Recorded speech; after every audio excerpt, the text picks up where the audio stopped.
We can make it thicker. We have the technology. Hello everyone, it's Tentabat, a NSFW artist and possible furry, and welcome to my video. Today I will be trying to design my own Convergent Pokemon. I saw this trend going on Twitter and I wanted to get on it. Albeit a couple weeks late, but you know, I'd be busy with commissions and all, but here I am finally making this video. Convergent evolution means two animals that have similar abilities, such as birds and bats. They're both flying creatures, but they don't have a common ancestor. Same idea with these Pokemon. They may look similar or have similar abilities, but they have a different ancestor. So they may look similar due to their similar attributes, but you know, just slightly different. Again, think of birds and bats. They were able to fly with their wings, but they have different methods.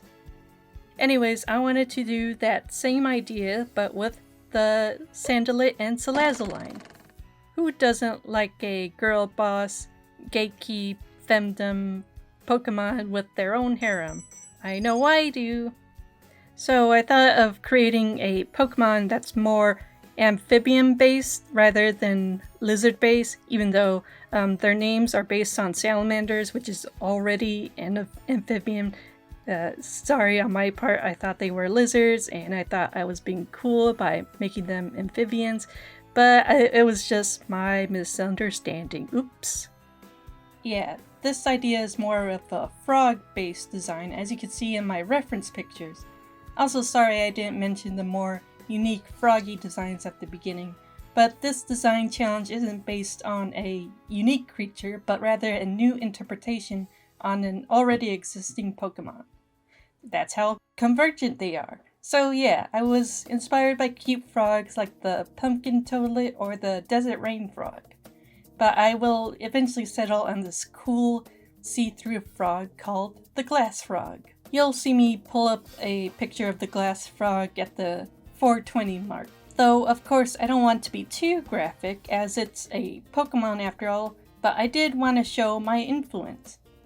So, the underbelly color of this Salazzle clone will be lighter and more saturated than the rest of the body, and the lingerie markings will turn into more curvy and organic shapes.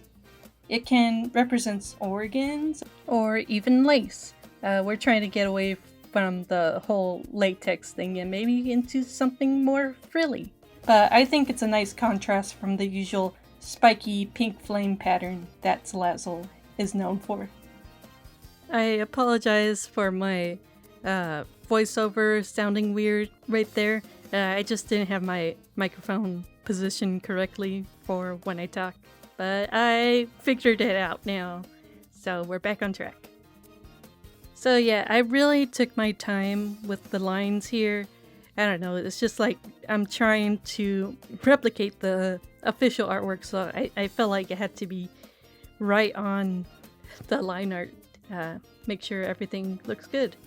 Yeah, I even had my own Pokemon artwork brush.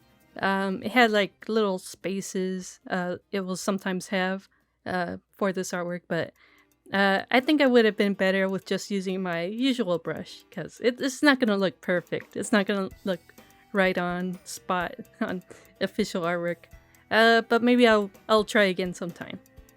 But yeah, here you see me coloring in the little Salandit clones. Yes, I'm going for a green overall green color, but also a kind of cute pastel to it. And it was very easy to go off the Salandit clone colors and go with the big mama Salazzle clone color.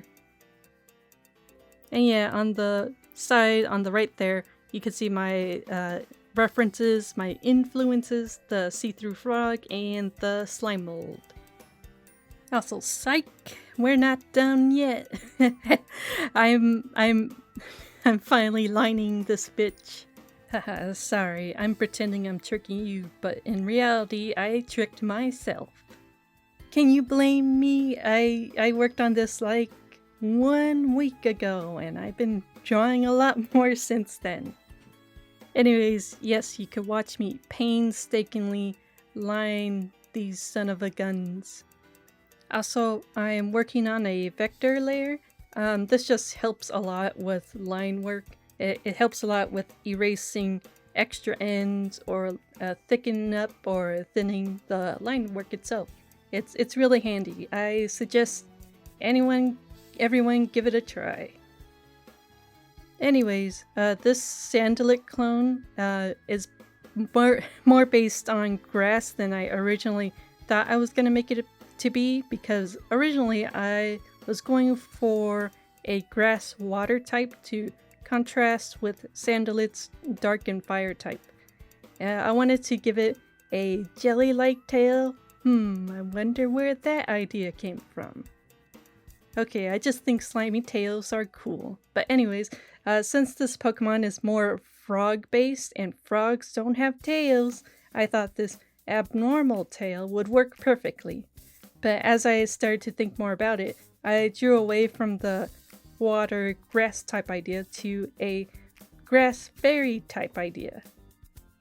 Now, where the hell did the fairy type come from? Well, instead of just some sort of water tail, I was trying to think of something more creative. And then I remembered there's these slime molds I seen in YouTube videos. They're in nature. Trust me, they're in nature. But they're not exactly categorized as animal, fungus, nor plants. And it's really quite strange. But their names are too long, so I just refer to them as slime mold. Even without a brain or a multicellular system, they still manage to find food and thrive. So that's what I'm thinking with this Sandalite clone has for a tail. Or maybe it uses it as like food storage, sort of like a gecko. But yeah, I'm just really happy with this idea. I just think it's neat. And for the Salazzle clone, I just ended up kind of merging the slime mold with the creature itself, more entwined, as you could see. Well, as you could see from the sketch and what I'm lining so far. Also, I kind of just love using like the back of the head petals and the back of the tail petals, kind of like as leaves. I guess that's why I started to lean towards grass in the first place.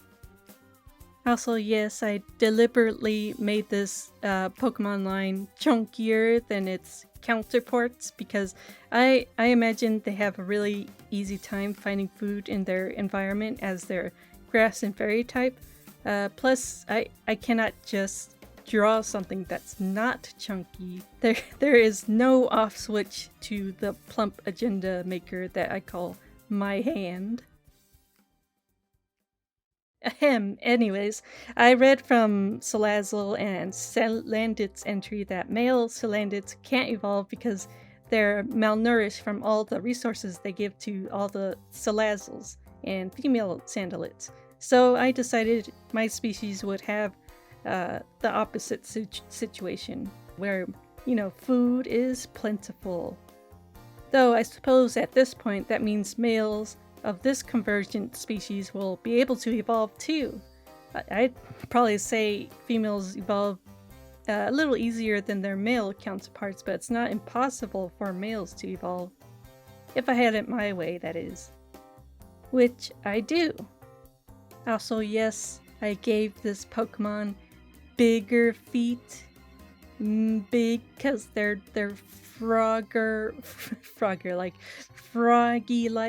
You can be weird about it, it's okay. But yeah, here you could see me outlining the underbelly pattern. And yes, I've been influenced by lace, as I said before, and I think it looks pretty good here. Oh yeah, and I also added like a necklace pattern, just to be cute and quirky, just to be different, I just wanted another color spread out through the design. I know Salazzle's design is pretty simplistic when you look at it. It's a mostly gray body with the underbelly plus some markings. But I wanted to share more of the color throughout the design. Finally, you could see these little pastel guys again. You can see their hand-shaped slime tail. It's so cute. Sorry, I'm gushing over my own creation. But come on, who doesn't like complementary colors and a little pastel pink? I know I do. I like it. I'm not the one who doesn't like it. I like it. Sudden design change, but I decided to make the line of the tail more squiggly, like the actual slime mold. And yeah, for a sec you saw the first draft of the colors. It's fun to see where you started and where you'll end up. Here I'm just experimenting with the final colors for this Salazzle Convergent species. Just trying to find the right kind of yellow so it doesn't remind you of piss. I probably failed at that. Yeah, I guess I could have gone more pink, but I just didn't want to overdo it.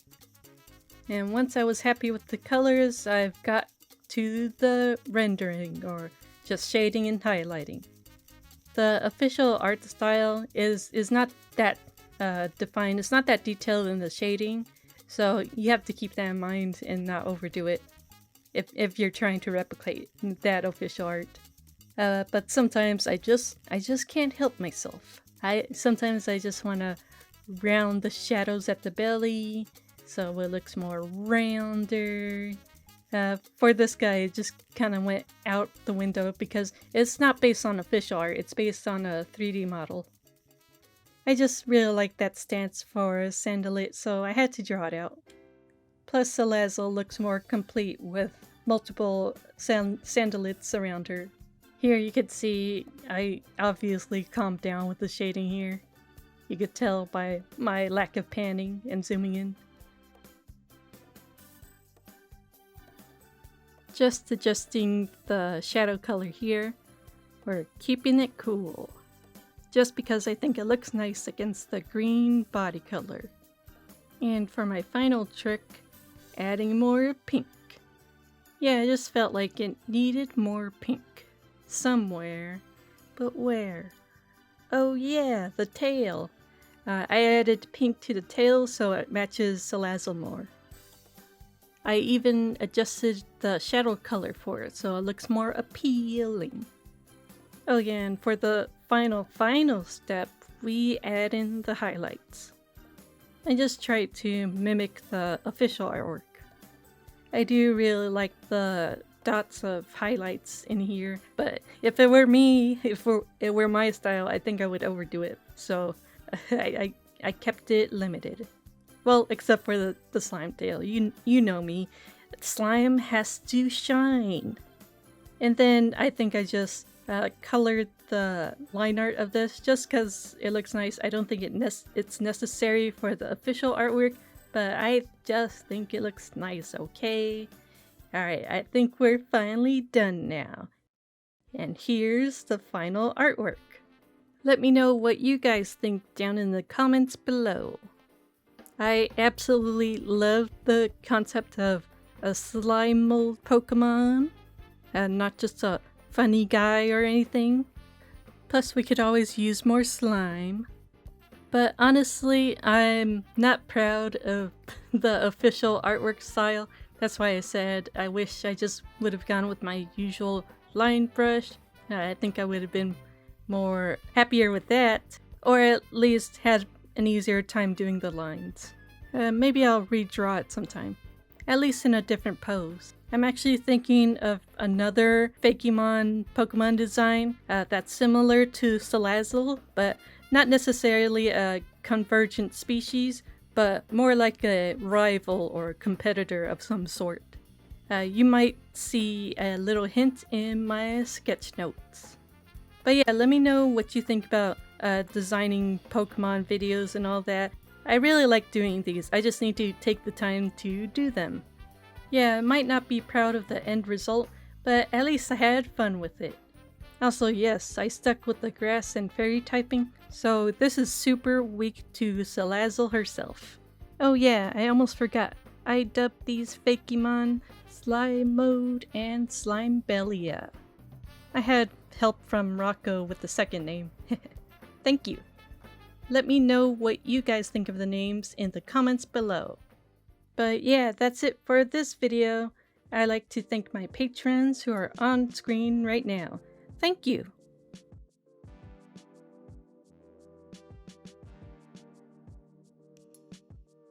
I'd like to give a big thank you to my top tier patrons: 7 Dead Jr., Bolt Chaser, Grimitus, Tanzanite, Nova Bonesy, Zang, Crumply, Zerum, Retrospector, and a Deco.